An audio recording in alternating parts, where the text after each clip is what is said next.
Okay. Let me introduce tonight's candidates. Closest to me is Mayor John Fetterman. To his left,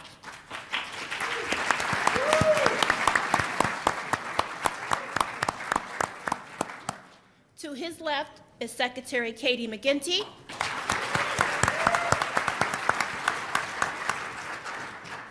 And at the end of the dais is Admiral Joe Sestak.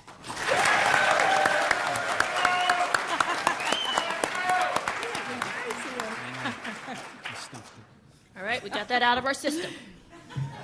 All right, we'll begin with opening statements. Each candidate will get 2 minutes. We'll start with Mr. John Fetterman. Thank you. We Democrats have a special obligation. If you're serious about your commitment to the poor, to those who need some help, including African Americans, we cannot minimize the reality of the lives they lead or take their concerns for granted. You can't just show up at election time and say the right things and think that's enough. We can't start building relationships a few weeks before a vote. We have to demonstrate a sustained commitment to building opportunity, creating prosperity, righting wrongs, and not just every 2 or 4 years, not just when the cameras are on and people are watching, but every single day. Those recent words from Hillary Clinton, I think, perfectly capture the way I've lived and led during my 15 years in Braddock. We have successfully confronted core issues that are at the heart of the current Democratic debate. Mass inequality, perhaps the defining issue of our time. My campaign believes that your zip code should not be your destiny. And I want to be a champion for all of Pennsylvania's forgotten cities. And that's why my campaign has endorsed Bernie Sanders for president. $15 living wage. Nobody on this stage knows better than I do the difference that a well-paying job can make in a community. Universal pre-K. Our 4Kids program in Braddock is the finest pre-K in the state. It closes the achievement gap. Gun violence in Braddock, and like many other communities, they were common. Not anymore. We went 5.5 years without a murder in our community. And other issues that we faced. Eliminating food insecurity through our free store. My wife's rousing story coming from Brazil at age 9, immigration. Effective community policing strategies. And the war on drugs, 2 key issues to the Black Lives Matter movement. And finally, LGBT rights, as I was the first elected official in the state to officiate a same-sex wedding when it was still illegal in 2013. We believe we have the strongest campaign to beat Pat Toomey because we are the most progressive campaign. And we're here to earn your support, and we are grateful for the opportunity to do so. Thank you.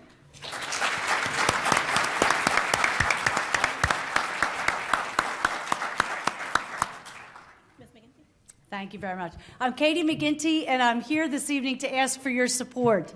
I am in this race to fight for people, to fight for families, the middle class that is so squeezed in this country now to the point of near non-existence. This week gave us stark evidence as to what is really at stake in this election. Not hours after Justice Scalia passed away, Mitch McConnell made clear what the Republican agenda is. It is about partisanship and obstruction. It is not about families, and it is not about progress. Now, our own Pat Toomey had a choice. He could have stood for families. He could have stood for principle and the people of Pennsylvania. Instead, he threw in with Mitch McConnell. And in fact, he even went further and made clear that not even the strict constructions of our own Constitution would make him get to work on behalf of his constituents. His obstructionism brought on a whole lot of heat, but did our senator moderate or back down? No, he doubled down, and yesterday told the press that we shouldn't mislead the American people, that any of this is about the qualifications of a nominee. It's about politics and his partisanship and his anti-family and working person agenda. We know that Pat Toomey is about packing the court, to take away a woman's right to choose. He's about packing the court to take away health care. He's about packing the court to reverse marriage equality.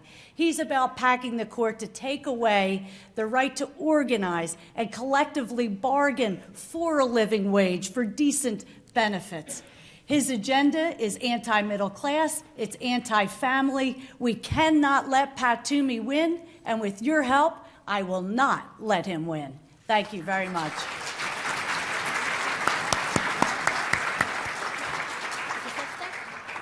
My whole life has been one of service. Nothing will ever match walking on the ground in Afghanistan at the beginning of that conflict when I was head of the Navy's anti-terrorism unit, leading the youth of America into combat in harm's way and bringing them back safely. But something comes close. During that savage recession, over 18,000 of my fellow countrymen and women walked into my district office, 4 times any other congressional office. Their livelihoods were being harmed. We kept that office open till late at night and throughout the weekends to take care of them.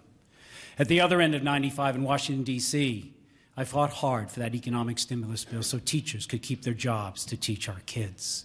I fought hard for that infrastructure bill, and then for the Affordable Care Act. It's very dear to me that everyone in any city or any county throughout Pennsylvania now has access to health care. I fought hard for Medicaid expansion, so when Tom Wolf took office, all he had to do was sign it and get it 500,000 more Pennsylvanians covered.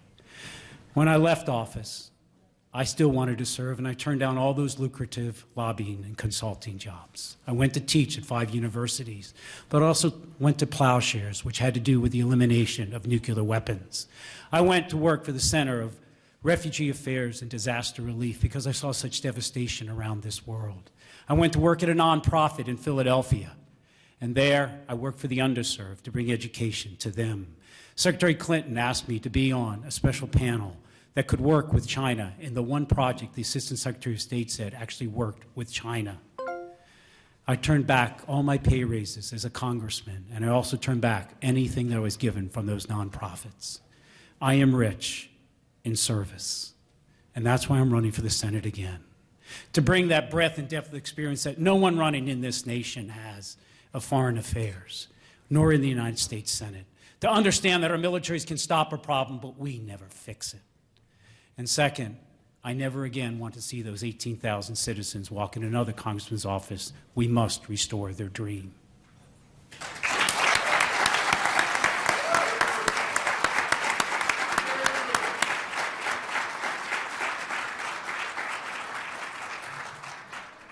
Okay, we'll move on to our question set. Each candidate will get 90 seconds to answer the question. We'll start.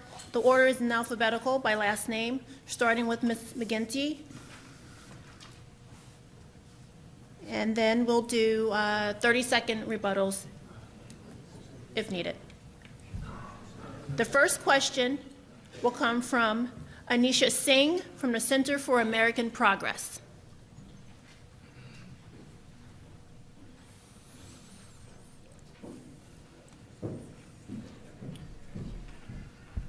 Thank you very much. My question is, with the news of a new United States Supreme Court vacancy, our federal courts are more important than ever before. While we hope that the current president will be granted his constitutional right to appoint Justice Scalia's replacement, the fact of the matter is the next president could also appoint up to 3 more United States Supreme Court justices, changing the entire landscape of our courts for a generation. An important role of the United States Senator in the federal courts process is to provide advice and consent to the president when it comes to nominations of federal judges. Currently, there are 5 district court and 1 circuit court vacancy in Pennsylvania, and obstruction is at an all-time high, with the slowest confirmation rate since 1960 and the largest backlog of cases in history. If you are elected, what kind of nominees would you suggest to the president, and what steps would you take to champion those nominees? Thank you very much. Look, in Pat Toomey's obstructionism, what we see is a deliberate effort to try to make the Supreme Court of the United States an extension of Republican partisan politics. As a United States Senator, you bet I would ask some tough questions of any and every nominee. I would make sure that any nominee understood that our Constitution guarantees a women's right to choose. I would make sure that any nominee understands that our Constitution includes a right of association. That includes then the right to organize and collectively bargain so that people have a shot at decent wages. I would make sure that any nominee understood that our environment, a clean environment, a safe environment, is essential to life, liberty, and the pursuit of happiness, and that they get that law. But maybe first and foremost, and I think what drives Pat Toomey most here, I would make sure that any nominee understood that Citizens United was some of the worst jurisprudence ever written.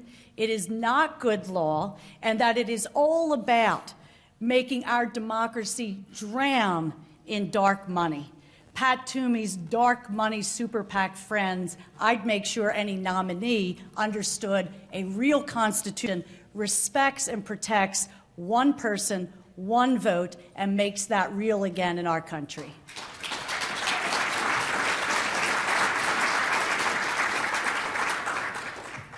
The question now goes to Mr. Sestak. Nisha, I've read your Center of American Progress report on that, where Pennsylvania was dead last of all the states in far as filling its judicial responsibilities and vacancies.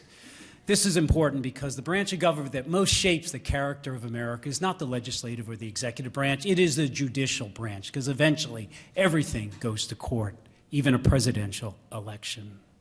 Senator Specter said it well. Except for the decision to go to war, the vote that is most important is who takes over that Supreme Court vacancy. Look, I think there needs to be three important things. First, while there's no single litmus test, whoever is nominated, at least by me, will have to meet the correct criteria of representing the character of America, and that character is embodied in its soul, we the people. Two great tenets sit under that soul, rugged individualism, but always aligned with the commonwealth. We're in it together. And so that person has to understand that, yes, anyone who wants to marry anyone of either sex is the right approach. Second, voting rights is absolutely something that needs work, and a woman's right to choose is absolutely critical. Second, I want to ensure that while everyone up there in that Supreme Court, for example, has an Ivy League degree from a law school, I think we need a little more diversity. And third, what I would like is to have something that Judge Scalia, and that he worked well and went on vacation with Supreme Court Justice Ruth Bader Ginsburg. Battle, debate of ideas, but let's make sure we come together, and I have to do it civilly. Thank you.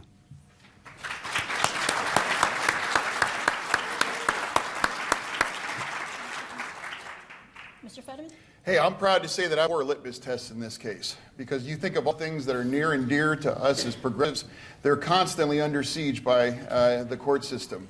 You think how close we came to losing the Affordable Care Act. You think how close we came to not having marriage equality in the United States. All came down to the Supreme Court. So my key litmus tests for any justice that I would approve, first and foremost, Citizens United, the single greatest threat to our American democracy.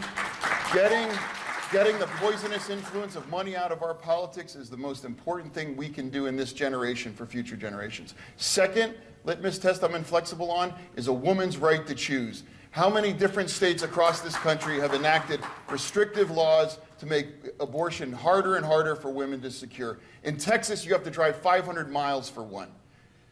Thirdly, as Katie mentioned, the right to organize. That has to also be enshrined as an ideal for the Supreme Court.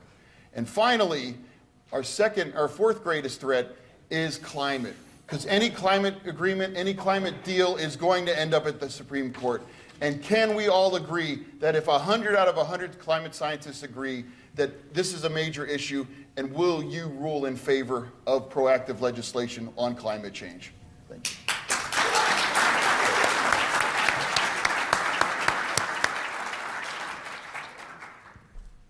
Ms. McGinty, do you have a rebuttal? I think we're good. Thanks. It's very good. All right. Our second question comes from the Women's Law Project, and that would be Tara Murphy. Murtha.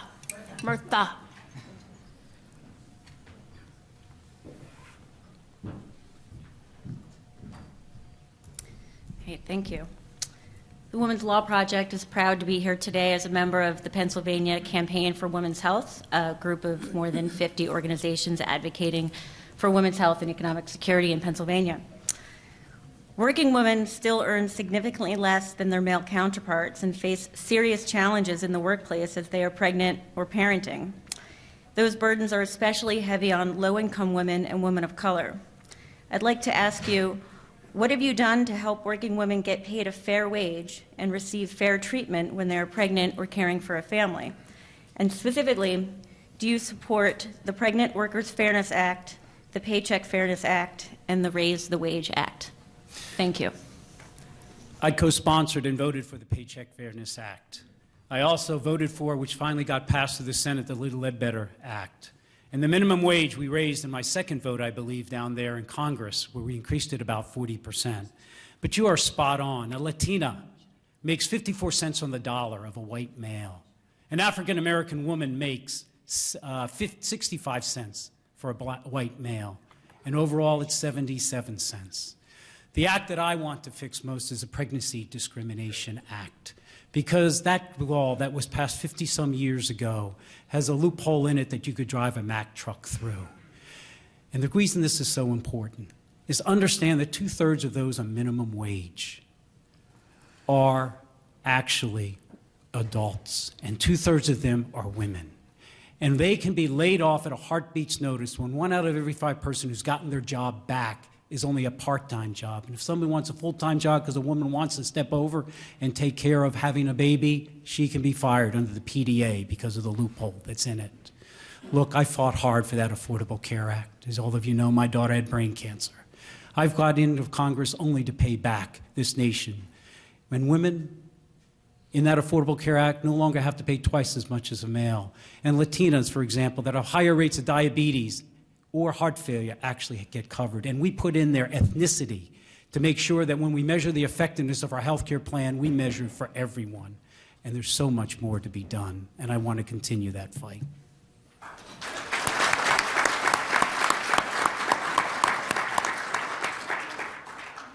Mr. Fetterman?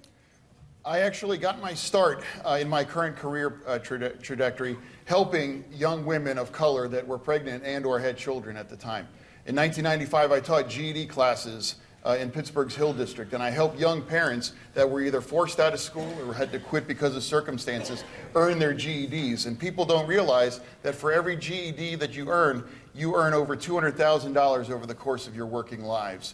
I've been grounded in that for the past 20 years. And of course, I support all the laws that protect women in pregnancy.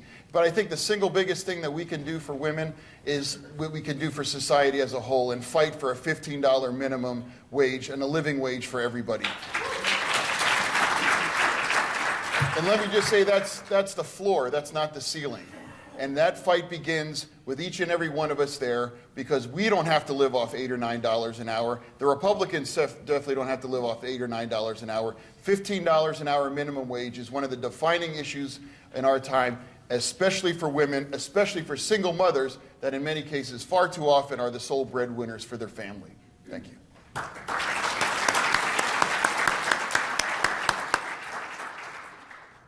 Thank you. You know, not too long ago, I stood with a young mother in Pittsburgh as we kicked off a major campaign in the fight for 15. You know, she's emblematic as to what's going on in this world today. She's working not one, but two low-wage jobs. She was standing there talking about her 5-year-old son that she is also trying to raise. Here's the deal. It's about, one, not being paid a fair, decent wage. Two, we have to go even beyond the wages because she can't predict the hours that she's going to be working. If she doesn't step back and hold 40 hours a week for the promise of getting 5 hours here or 10 hours there, she's fired. We need thorough non-discrimination in the workplace. We certainly need a living wage. And I will tell you, as I heard about that little boy, he deserves to see his mother. That family has earned both a living wage and equal pay for equal work. You know, John's right, too. We get all of these myths about the minimum wage. Geez, if the minimum wage only kept pace with inflation, we probably would be looking at $20. in terms of the minimum wage today. But beyond that, in terms of health care, I was very proud working with Governor Wolf, pushing forward and expanding Medicaid. We saved the CHIP program. Thank you, 500,000 people. We saved the Children's Health Insurance Program, and we got rid of the absolutely awful, unjustified asset test that was stealing food out of the mouths of children.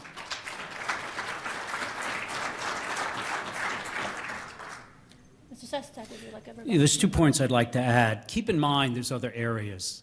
Women represent 33% of all small business owners today. And yet, of all bank loans to small business last year, only 3.5% went to women small businesses. And federal contracts, 25% of them are supposed to go to small businesses, and yet that 1/3 of small business women only got 4% of all those contracts. And that Affordable Care Act, we ensured that we also had in there free exams, prenatal, et cetera, to make sure the health of our children by our mom is taken care of. And finally, it was my legislation as chairman of the Small Business Committee that helped to develop even more women business development centers to expand from what we have, and which Pat Toomey has voted against consistently.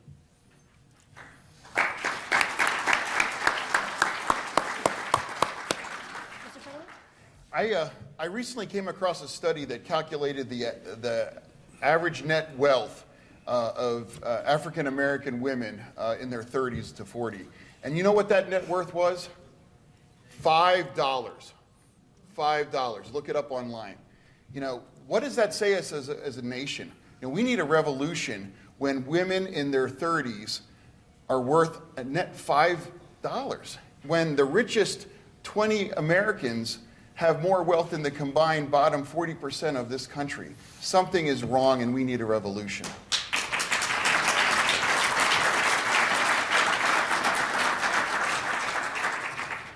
Ms. McGinty? Thank you, Bernice. There's one other piece of this that I do want to add. Not long ago, I was in Scranton and sitting with a group of families and people from the community. You know, in many instances, because we are not paying young people or young professionals a decent wage, grandparents are now taking care of those children, those grandchildren. And this woman stood and told me her greatest fear is that Pat Toomey will win in his agenda to privatize Social Security. Social Security represents 90% of her income. She will be on the street if Pat Toomey has his way. That's a women's agenda. That's a family agenda as well. Protecting Social Security. Okay. Our next question comes from Carmen Alexander from New Voices.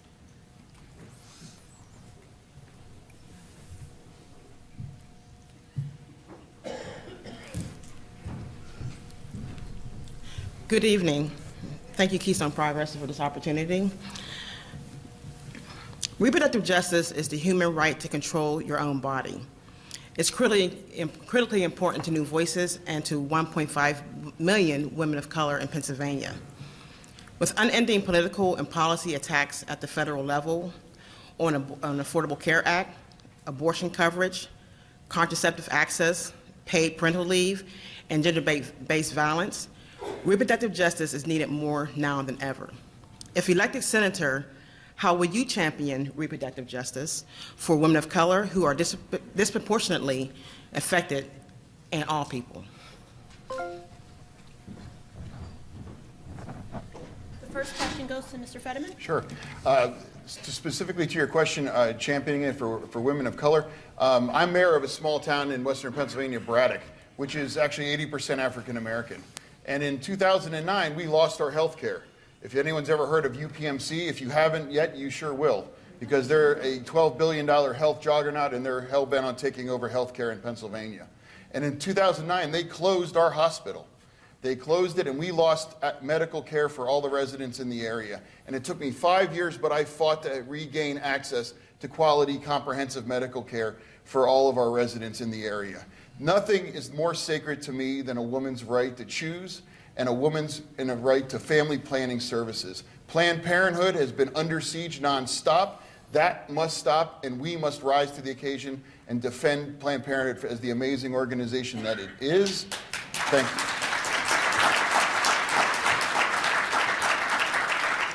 A woman's right to choose is enshrined by the Supreme Court, and that also is paramount and must be protected. And we must take the offensive to roll back all of these punitive, petty amendments and bills that are being rolled out across states of America, making women's access to abortion much more difficult than it needs to be. We need to stand up for these issues because reproductive justice is important to all of us, not just women. Thank you.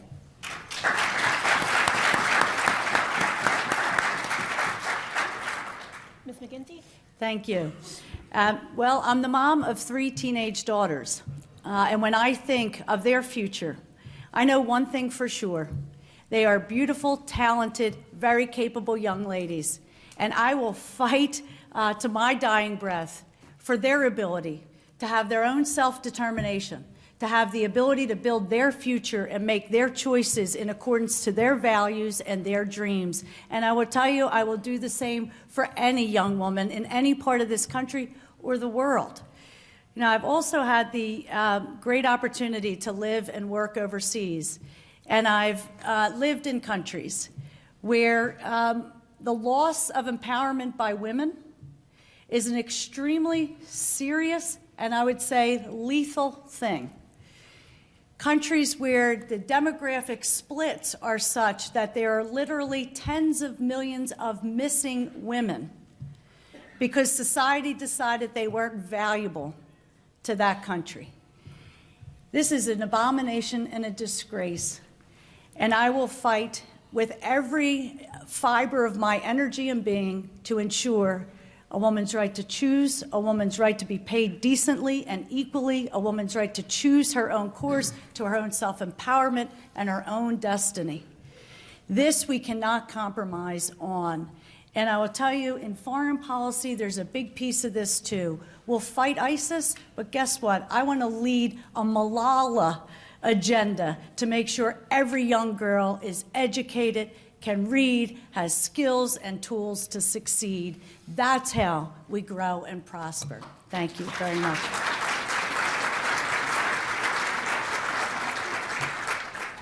Mr. Sestak? I have believed in a woman's right to choose every day of my life. I'm a Catholic, and the Cardinal forbade my high school after I became a congressman, even though I'm in their Hall of Fame. I don't know why, to ever visit my high school. I've been disinvited because of him from 4 Catholic colleges while a congressman, as well as several other Catholic high schools. And I love my faith, but it is a woman's right to choose. I worked hard down there, also advocating that women overseas in the military, they must be permitted in military hospitals to have the right to choose, which they cannot, and often are there in a foreign, desolate country. I voted for planning services for overseas, not just here at home. It's why NARAL, now, and Planned Parenthood all supported me. But there's so much more than that. Women, we bring in 30 to 60,000 young women into this country every year to be sex slaves. I voted and co-sponsored for the International Violence Against Women Act, which Pat Toomey has absolutely refused to move forward on. 10,000 young girls, at least to 15, are put into the sex slaves every year. That's why I did an event in Bucks County, which is a major conduit for that trade. Think about their right to choose, not even how they live. There's so much to be done, and to get that IAVA, much like we got that Violence Against Women's Act here at home passed, we must do that. Thank you.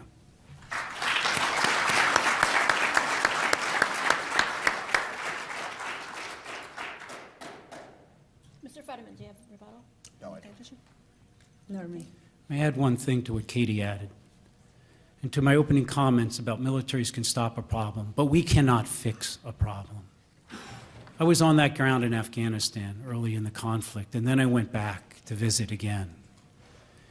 If we had done something to fix the illiteracy rate of women, which is 98% in Afghanistan, we would have done more to secure the peace in Afghanistan than we would have just to stop the war with our military. That's what she's talking about. And that, more than anything, is what we need, people who understand that. Thank you.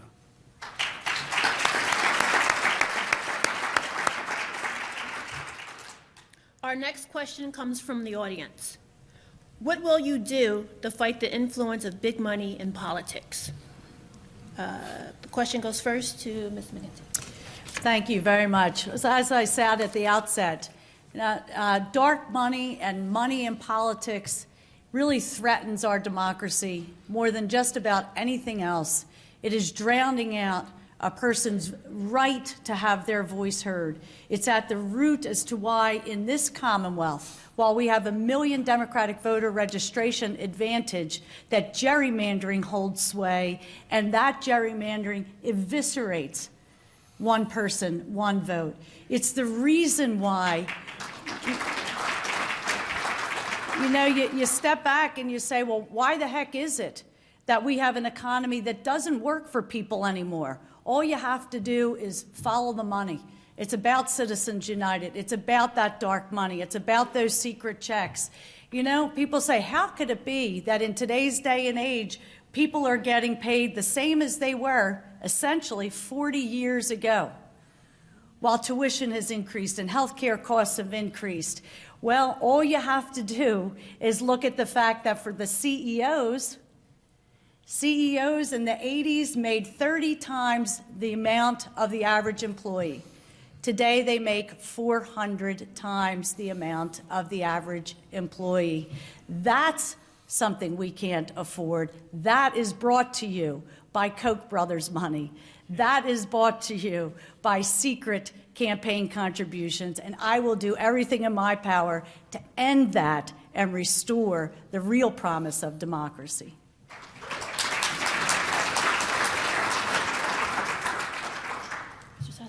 I believe if you take money out of politics, you'd fix about 80% of the problems. When I got to Congress, I immediately submitted a bill that said there should be public financing of campaigns. When Citizens United came out, I submitted a bill that said, within a week, look, I understand constitutionally now we're saying that corporations are people, but people actually own those corporations. Just like we voted for safer pay on executives, we should have where the shareholders should have to vote on any ad a corporation wants to put out and approve to who it goes against. But there's more than that. We need senators and congressmen who absolutely would not take a lobbying or consulting job as a revolving door. Whether it's down there in Washington, D.C., as over 400 senators and congressmen have done, or whether it's in Harrisburg. Look, I got to be vice chairman of the Small Business Committee as a freshman. Normally it takes 14 years. I thought they wanted to show they had a sense of humor. Nah. Nobody goes to small business, even though it creates 70% of all jobs, because there's no PAC money for small businesses. This is a stain on the soul of both of our parties. What I believe is this, that we should have laws that actually say nobody, once they serve, should ever be allowed to use their service, military or Congress or anywhere else, to enrich themselves. You are a public servant.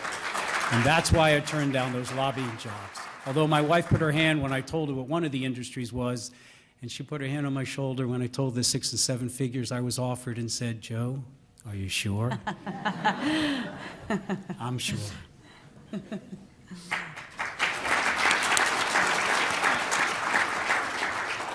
Fetterman? Could I see a show of hands? How many people think there's too much money in politics? Okay, you can all relax because it's much worse than you think. And again, I didn't really fully realize that till I ran for office myself. The effect of money on politics, it's like oxygen. It's everywhere. You can't get away from it. It's shocking, quite frankly.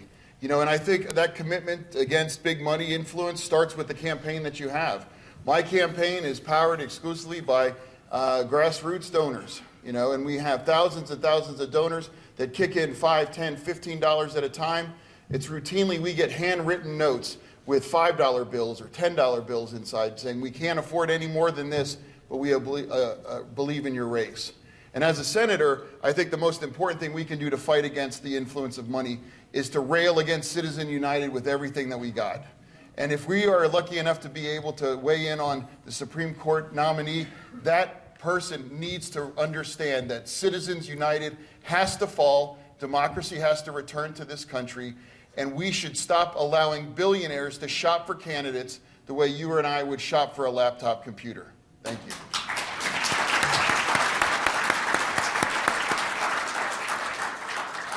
Ms. McGinty, rebuttal? I'm good, thank you. I'm good. All right. Okay, our next question is also from the audience. Single-payer health care would save money and provide comprehensive health coverage for all. Are you in favor? All right. The question goes first to Mr. Sestak. As I mentioned, I got into this business. I was an independent, had no desire to be in politics. The only reason I got in was because my daughter was given an 8% chance to survive her brain cancer after the first volume operations at Walter Reed. I walked outside that hospital and looked up at the sky when they said she only had 3 to 9 months and said, Lord, just take me. But it doesn't work that way. After we took care of her, that little warrior, stronger than me, I became a Democrat because I thought this party would fight for universal health care for everyone. I took what's now called, in 2006, Romney Care, stuck it on my website and said, that's what I'm running for. National security begins at home. Everyone should have that in a Republican district. And as George knows, I won my second election fighting hard for that by 20 points, spending only $28,000 on yard signs. I believe in the objective that single payers believe in, which is get rid of those insurance companies. And that's how we fix the Affordable Care Act. That Affordable Care Act has in it co-ops that replace the public option, that we were unable to get through that darn Senate.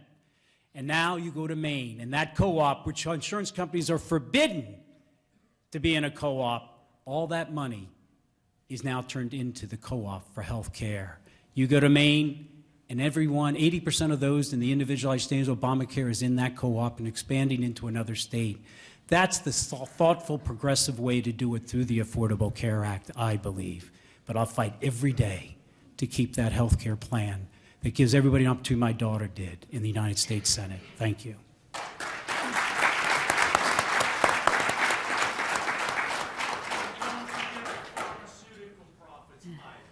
Okay. Say again? Mr. Fetterman? Yeah. Yes, let me just go on and take this opportunity to thank President Obama for the Affordable Care Act.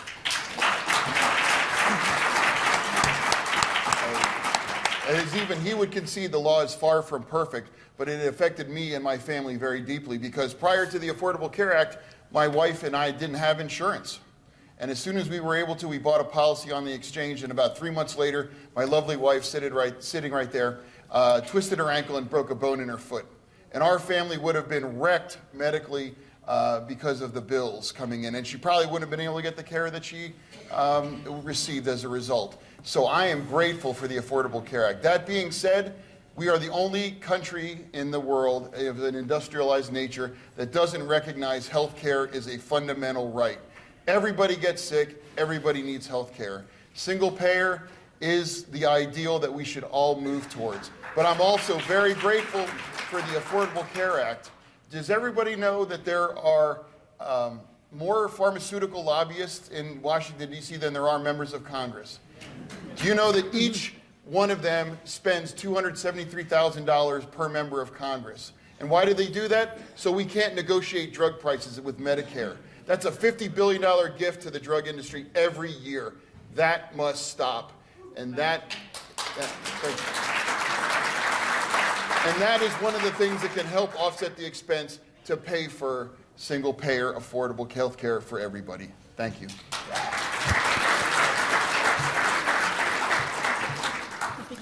Yes. Thanks. Oh, I'm Oh, sorry. sorry. You have an answer. Thank you. Healthcare is a fundamental and essential right, and I want to take on very directly the muscle of Big Pharma. You know, my family was among those families that had the family meeting when my sister, God rest her soul, who was suffering from terminal brain cancer.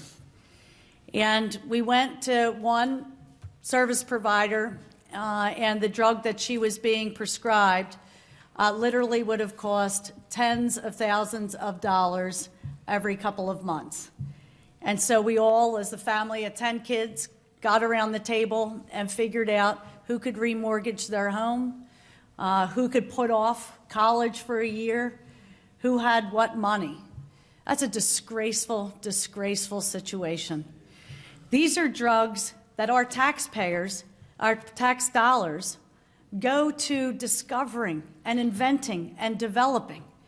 And yet we get taken to the cleaners on the front end in discovering the drugs and in the back end of having to remortgage our house or see a loved one to their grave prematurely because we pay in excess of any other country in the world for those drugs. That's wrong. It has to stop. I agree, single payer would squeeze so much of the excessive cost out of our healthcare system. But I'll tell you today, I'm focused on a Pat Toomey who not once, but probably 70 times now, has tried to take away that fundamental right to health care, a right that now ensures that women aren't discriminated against and ensures that people aren't kicked out for having a pre-existing condition.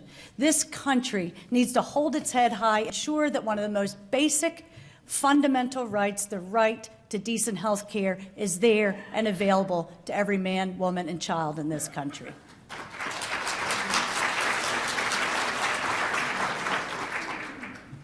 Mr. Sestak, I think you have a rebuttal.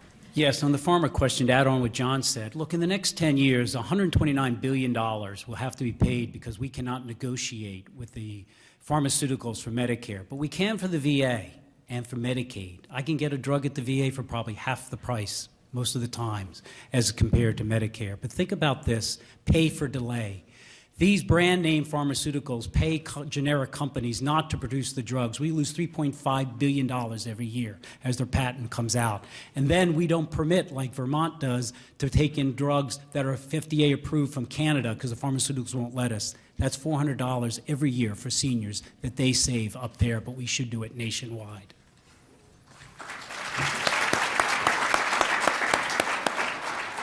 Mr. Fetterman? Yeah. Let that sink in.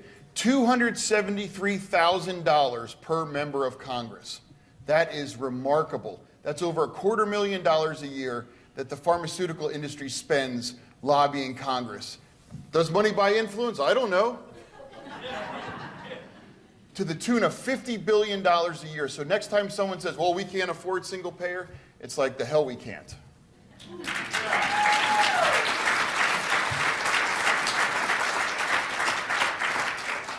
Ms. McGinty? Thank you. You know, Pennsylvania, unfortunately, is seeing, like so many places in this country, the scourge of addiction and opiate addiction and the terrible loss of young life. Pat Toomey says that he's among those who just cares and feels terribly about the fact that so many families are suffering that addiction.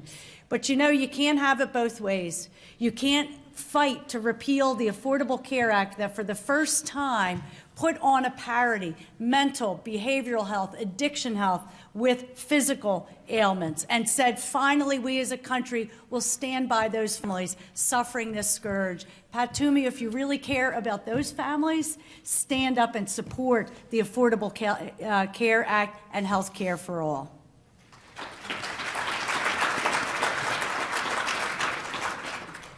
Our next question is also from the audience. What will you do to make sure the U.S. meets its moral obligations with respect to climate change? Mr. Fetterman, you're first. Sure. I really do consider climate change a moral imperative. But there's also a very practical one. How many planets do we have to live on currently? And it is a huge, huge threat. We don't argue about the science of electricity. We don't argue about the science of the microprocessor. Why are we arguing as a country about climate science? 101 out of 100 climate scientists say this is a huge, huge deal here.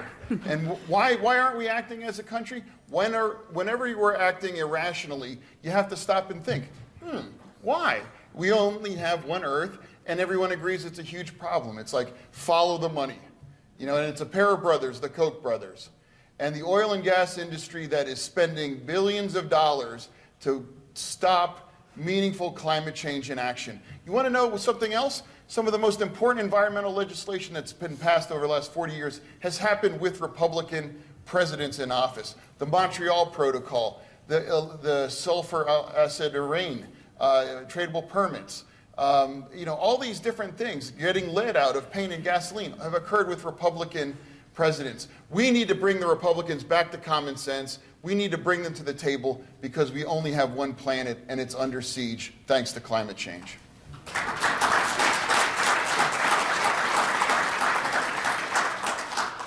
Ms. McGinty? Thank you. Well, this is an issue that I am proud to have spent my entire professional career working on.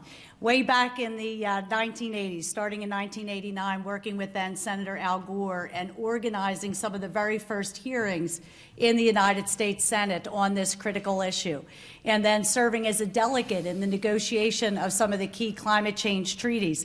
The bottom line is we have to break through this old myth that the polluters try to freeze us with, that, okay, if you act on the environment, it's going to cost you your job. There's never been anything so untrue. And you know what? When I was Secretary of Environmental Protection here in Pennsylvania, we proved it because we were a recognized leader in the environment. Did it hurt our economy? No. We became #1 in the country in wind energy jobs, #3 in the country in solar energy jobs.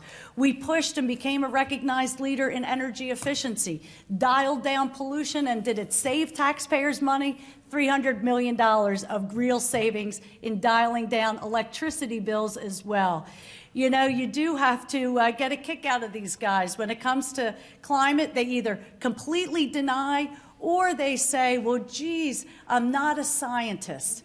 As a chemist, I love that. But even more, as a woman, I love that on climate, they're not a scientist, we can't do anything. But when it comes to women's health, they're an MD and a PhD.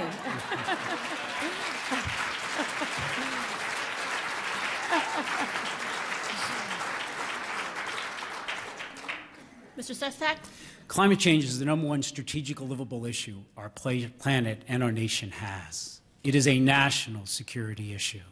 Even our Pentagon last year said one of the greatest sources of conflict we will have to face in the decades to come will be because of climate change. As the Arctic melts, there is a fight for resources that will happen up there. The Navy last month requested permission to replace its biplanes up in Iceland that can track underwater vessels in the Arctic.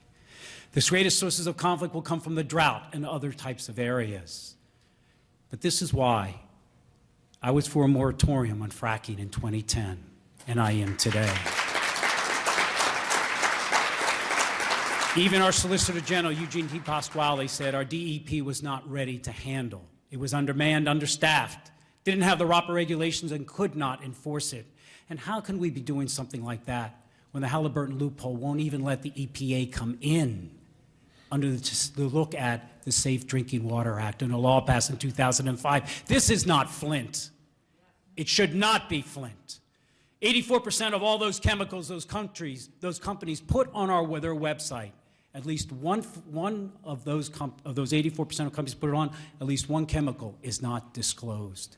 I learned in the military, piss poor planning gives piss poor results. This is about expect what you inspect. It's why I voted for a cap and trade bill down there in the United States Senate, and yet I represented a Republican district, and it didn't make any difference, because when you explain it to them logically, they understand. The United States Navy is raising its piers in Norfolk, Virginia, because 2 decades from now, our carriers won't even be able to tie up because of the rise in the oceans. This is our call, everyone, Democrats, Republicans, and independents.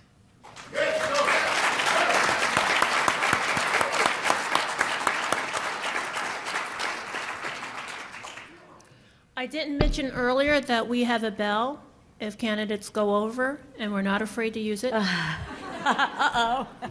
They're getting tougher on us. Okay. We'll start the rebuttal round. Mr. Fetterman, you have any rebuttal? Yeah, if you want to have a really good lesson, study lead in our economy.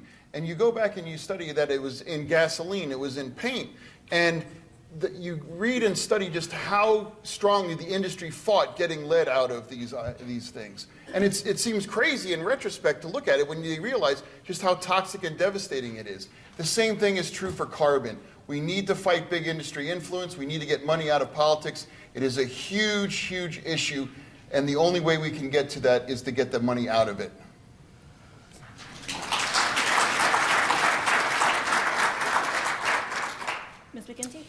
You know, as I think about how we were successful on key legislation, again, when I was secretary, putting in place the toughest regulations or some of the toughest regulations in the country in cutting toxic mercury pollution from power plants, or moving forward and having some of the toughest regulations with respect to water quality.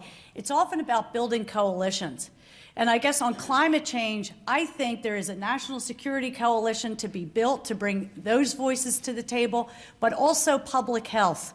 When you look at the Zika virus, you know, these are vector-borne diseases. Which vectors propagate in warm and moist climates? That's climate change. That's a public health threat as well.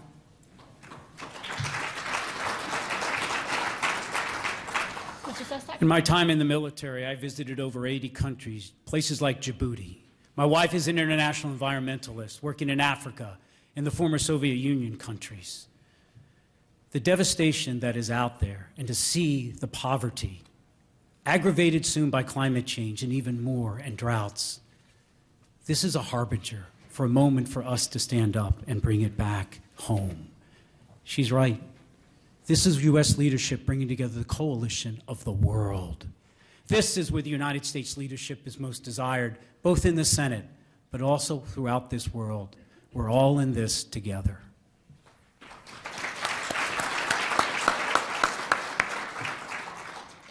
The next question is from the audience.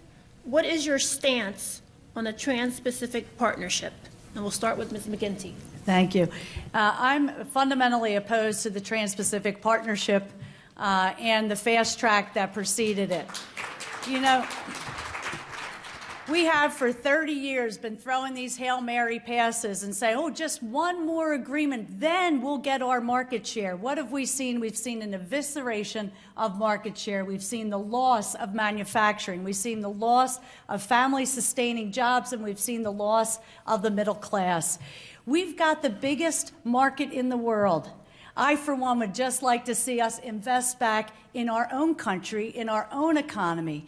How about putting people to work in good family-paying infrastructure jobs? Let's build that modern infrastructure, roads, bridges, water. For God's sake, wouldn't it have been better to put $100 million into ripping out the old lead pipes than now having to spend it on an emergency basis when thousands of little beautiful babies have lead poisoning? Let's get to work on a super grid and a smart grid.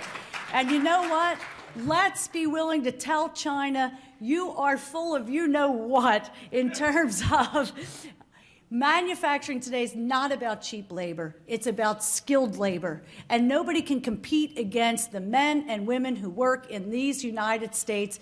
Coupled with our technology, it's our turn to put our folks back to work with decent, family-sustaining jobs and stop being the walking mat of the world where we give and give and give and we lose and lose and lose. It's time for us to win again, and that means no TPP.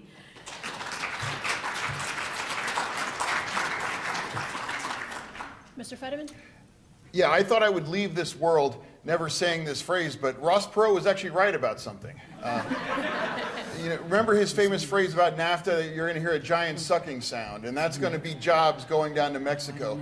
And he was right, you know. And the TPP is just NAFTA redux, brought back for the new millennium, and it would have a devastating impact on working families across Pennsylvania. I live across the street from the last steel mill in Pittsburgh, and that's a remarkable statement to make. That'd be like the last brewery in Milwaukee. And that's no accident. That's because of our trade policies. I'm all for fair trade, but all we're getting is free trade, and free trade is synonymous with we will screw you over and we will dump our steel and we will put you out of business. And if you don't believe me, look at U.S. Steel's stock price. If that mill in our town, the Edgar Thomson, Andrew Carnegie's First, goes out of business and we lose that tax revenue, I, as mayor, am going to have to choose. Which do you want today, folks? Police or crossing guards? And I don't want to make that choice. I am strongly opposed to the TPP, and I would be a strong, strong fighter for fair trade, something we've never had in this country. Thank you.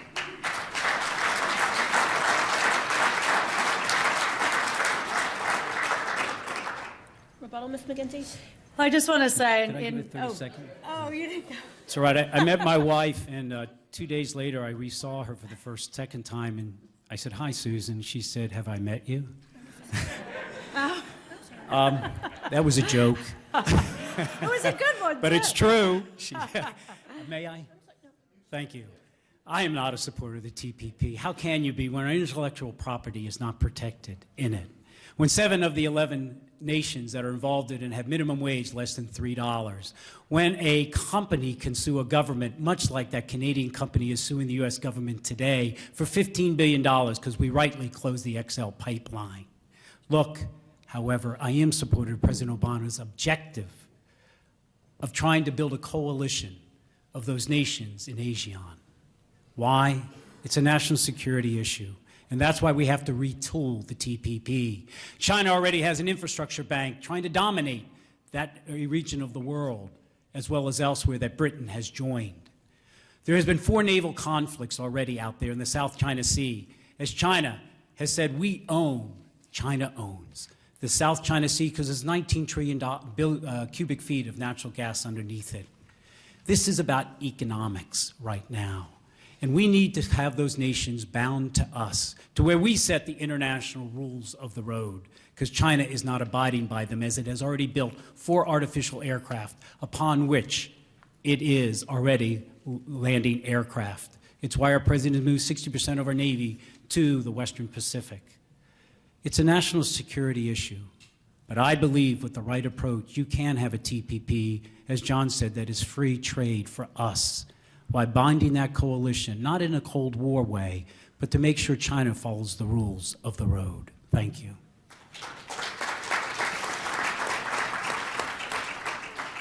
I apologize, Mr. Sestak. I only have 3 people to keep up with it, apparently. It's all right. We're not married. It was more serious with my wife. Too much for me.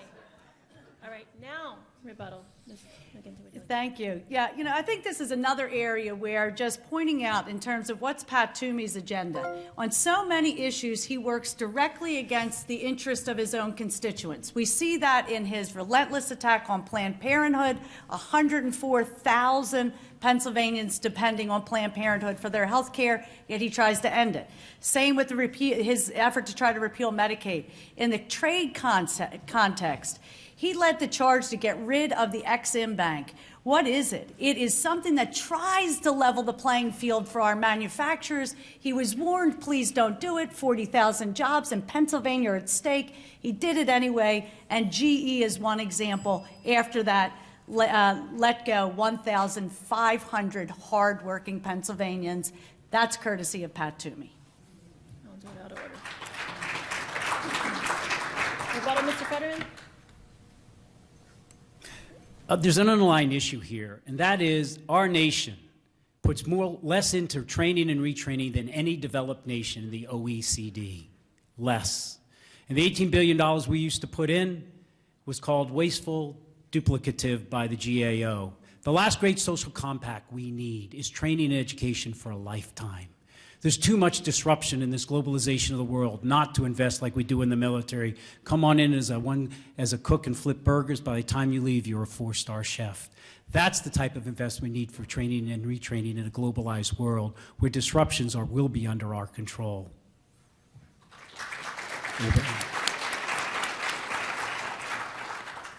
Just to add a note, we are trending on Twitter.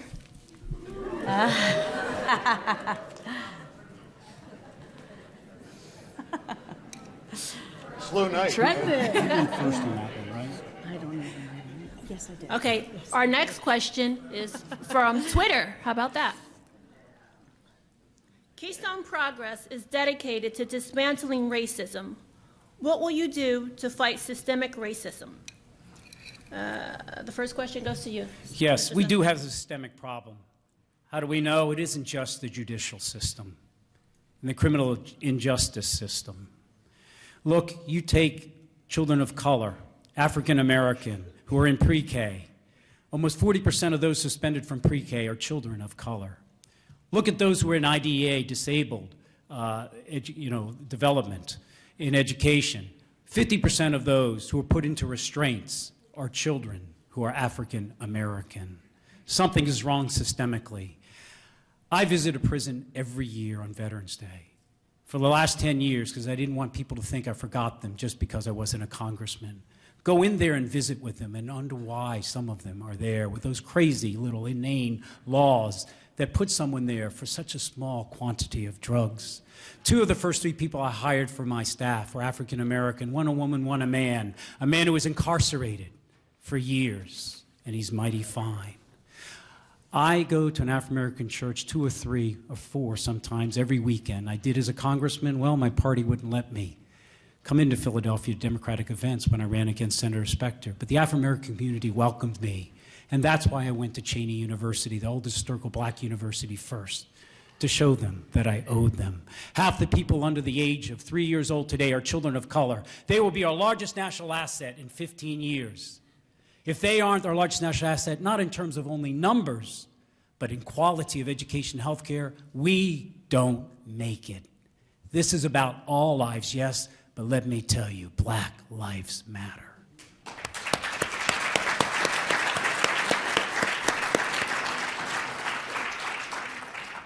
Mr. Fetterman? Yeah, you can't answer that question before you affirm that Black lives matter. And since 1995, I have made that my life's work in order to affirm that very sentiment. Long before it was ever coined, thank you. I taught GED classes to young mothers and fathers in Pittsburgh, in the Hill District, one of the poorest communities in Pittsburgh.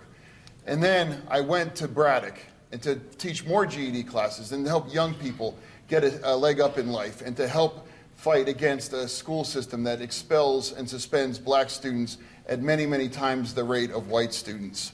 And then I ran for mayor because 2 of my students were gunned down, and I fought against gun violence. And I went 5.5 years without the loss of life in my community.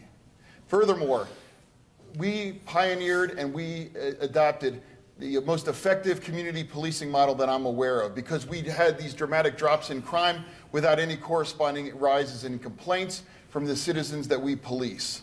And finally, this war on drugs. Is anyone here a fan of this nation's war on drugs? Because I haven't met any. We know that this nation's war on drugs doesn't work, and we know that fixing that and fixing the mass incarceration problem that we have will only be the most important steps in eliminating the systemic racism that exists in this society. Thank you.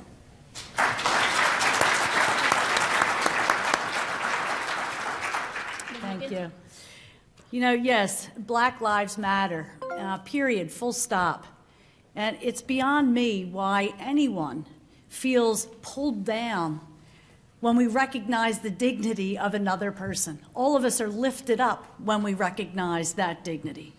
But you know what? Shame on us, too, if all we do is own that phrase and not see the reality that the progress that we have made, halting progress, towards that arc of history genuinely bending towards justice is very much at stake, every bit of it right now, because of systemic racism and because of concentrated poverty.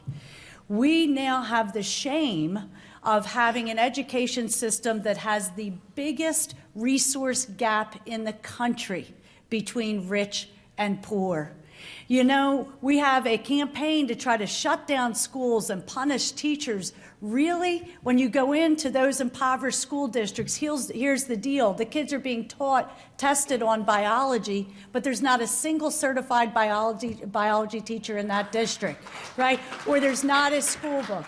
I'll tell you, when we first came into office with Governor Wolf, we fought like heck and got it done. A fair funding formula for our schools. Your education should not depend on your zip code. And we have to go further.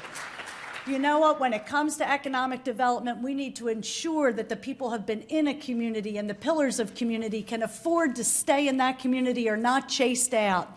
And we also need to make sure that when it comes to policing in these communities, the police force needs to look like the community that it's operating in. Give people a chance.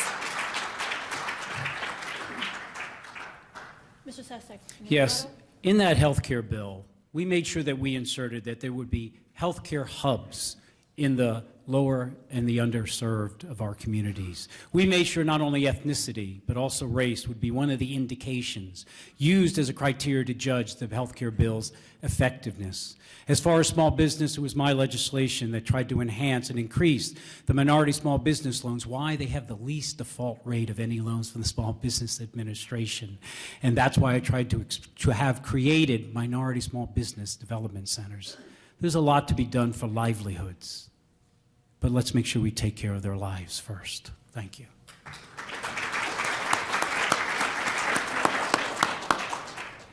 Mr. Fetterman? Yeah, you want to know what systemic racism can look like in Pennsylvania? I'm sure you can all see it. This is a bar chart of lead poisoning rates in Pennsylvania cities. And this blue line is actually Flint. So all of this to this side is in excess of Flint, which is the poster child for lead poisoning. Those children are overwhelmingly African American. They come from the wrong zip code. And my campaign is all about your zip code should not determine your destiny. Thank you.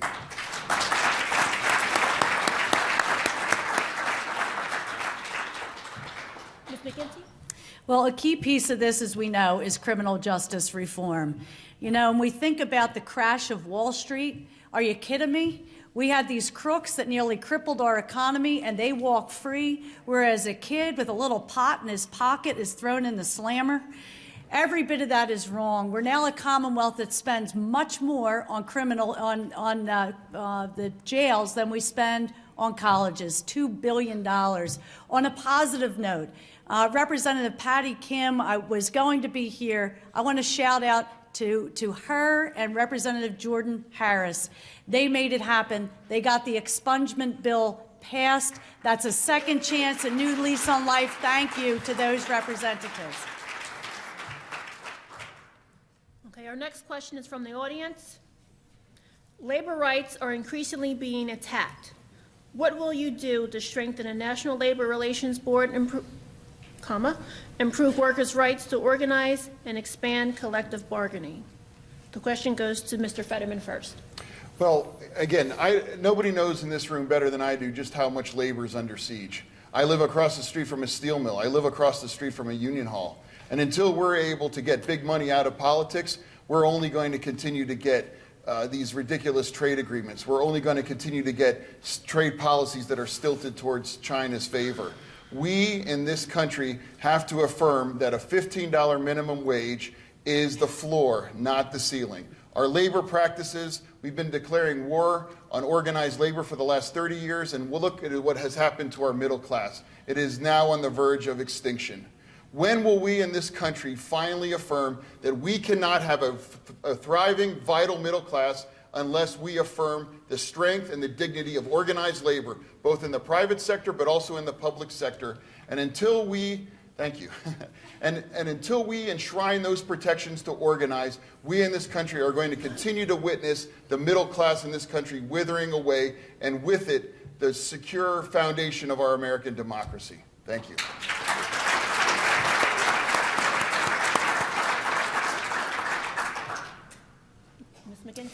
You know, I come from a union household with 10 kids in the family, and my dad a policeman, my mom working at nights in a restaurant. There was one reason why my dad was able to put his head on the pillow and he breathed his last at 94 with dignity, and that is the union had his back. He earned a pension walking that beat for 35 years, and he had that pension that gave him dignity in his retirement. Look, I am proud in this race to be endorsed and supported by organized labor, by the building trades, by nurses, by teachers. Why? Because I went and I stood, one example, with nurses who were being treated terribly by the facility they worked at. What happened? They organized. They formed a union. 88% voted in favor. Management found out and used hard-earned, altogether too few Medicare dollars to try to bust their union. They stood up and they spoke out. Why? Not because of themselves. They were working in an addiction and mental health clinic. They stood up and I joined them with the cameras rolling because their punishment was that on Monday they would work in one unit, on Tuesday another unit, and they knew for mental and behavioral health patients that was horribly upsetting, horribly injurious. They were serving those patients. That's what organized labor is about. Proud workers doing a good job, deserving respect, and deserving decent wages and benefits. I've been proud to walk that picket line with labor, and I will do so in defense of those critical rights.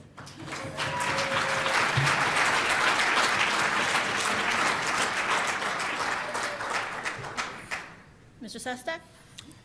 My AFL-CIO voting record is 100%. I never asked the union, this race or against Senator Specter, for an endorsement. I support labor for one reason, because they are the last organized force in America for the working family. Because in their charter of AFL-CIO, they say they are for the working family. I don't work for unions. I work to support them so they can help working families. It's why I voted for to have first responders have the right nationally to unionize. It's why I stood down there and voted for bills for OSHA to come under the NLRB and to have better oversight. Why? Go into a popcorn factory and have a scientist 15 years ago say it's like breathing acid when you work there. And we haven't been able to get one bill passed in a decade that takes care of the health and safety of our workers. That's what unions are for, and they fought with me down there every day to try to get that and other bills passed. And Pat Toomey voted to overturn the one bill that got through in the last 12 years. I'm for unions. My record shows it. But I'm for them because I'm for working families above any special interest. That's why I'm for unions, and my record's 100%. Thank you.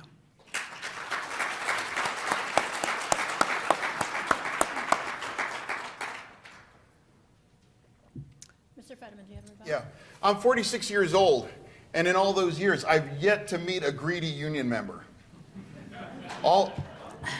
Thank you. All they want was just a crack at the middle-class life, to maybe have a car or two in the garage, to take a summer vacation, have enough money for their kids to go to school. But I have met greedy CEOs like the U.S. Steel CEO who paid himself $13 million while he held out the contract for the union brothers and sisters at the mill at my plant. I am pro-union, pro-labor, and I will fight as your United States Senator for those causes.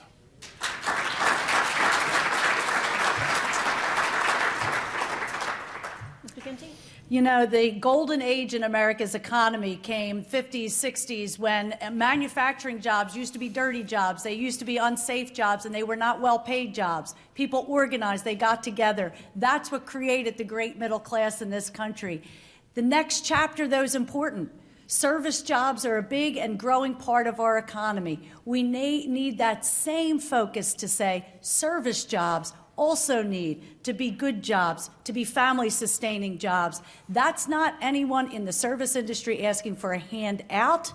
That's the recipe for the next golden era of America's economy, when that part of our economy becomes good family-sustaining jobs as well.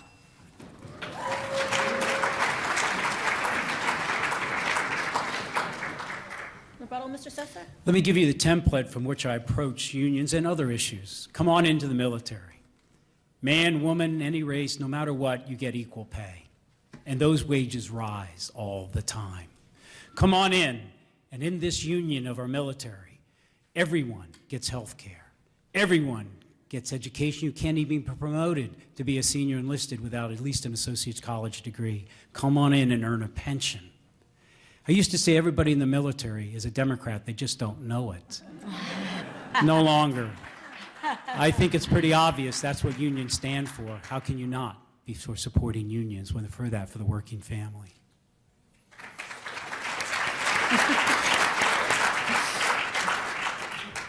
And now we'll have our closing statements. Each candidate will get 2 minutes. And we'll start with Mr. Sestak. Thank you very much, everyone. And Bernice, thank you. There's a saying in the military, I've got your 6. You quietly say it to the buddy next to you whenever you go off on an operation. You don't say we're going to fight. You just say, I've got your 6. That's because the 6 is underneath the 12. And when that arm is pointing down there, it's a man or woman standing tall to have the protection of the number 12. I lived in the military, and I loved it till my daughter got brain cancer. I needed to get out to serve her. I had the country's 6 every day and the brethren I fought with. But this country had my 6 when it gave me my daughter back, 14 years old now, going on 22. I got into politics because I needed to pay back. It was my payback tour, and I wanted to have the 6 of everyone I served. Republican, Democrat, Independent in my Republican district. As the second Democrat since the Civil War. And I won my second race by 20 points, not even spending any money on a television or print ad, because I had their 6, those 18,000 constituents, which is larger population than 97% of all cities, boroughs, and municipalities in Pennsylvania. 18,000 walked in the door to say, can you have me? Help me, can you have my 6? I went down to Congress and fought for that. And then I didn't want anything else from this country because I still owed it, why I turned down the lobbying jobs and went to teach with our National Treasure of the Youth. And then served on the Center for Disaster Relief, I saw so much, and education. I'm running for the United States Senate because I want to have this country's, Pennsylvania's 6th. I want to serve them. You can't do better for yourself than by serving others above yourself and having the courage to stand tall for what's right every day, willing to lose for them, willing to sacrifice it all for them, but in my case, making sure I win for them. Thank you.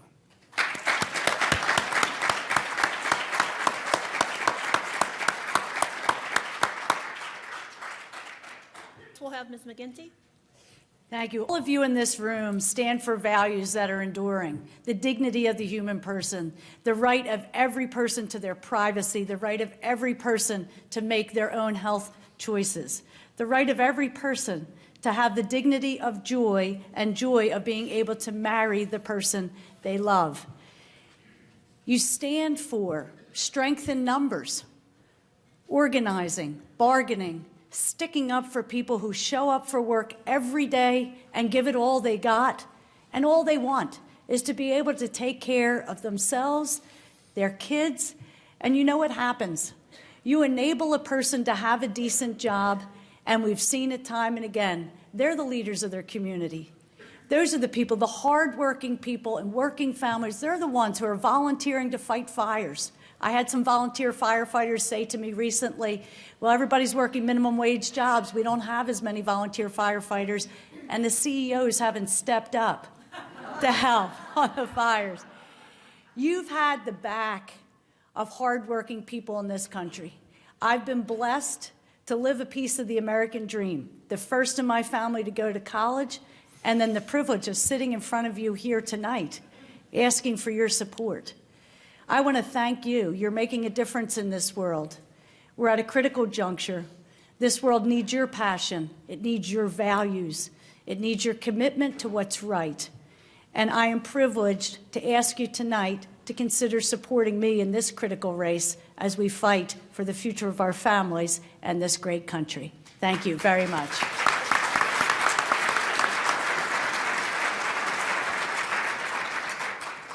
Mr. Fetterman. You know, I was in Philadelphia for a campaign event a couple weeks ago, and I was walking to an event, and it was in the evening, and I had something really special happen. I was walking down the street, and I had 2 random strangers come up and say, "You're that guy running for the Senate, man. You're awesome. I got your vote."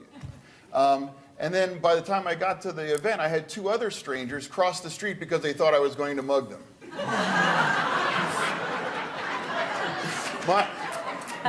My journey to this stage today is an unusual one because I grew up in a Republican household. My parents are right there at the table. I want to thank Mom and Dad for being here.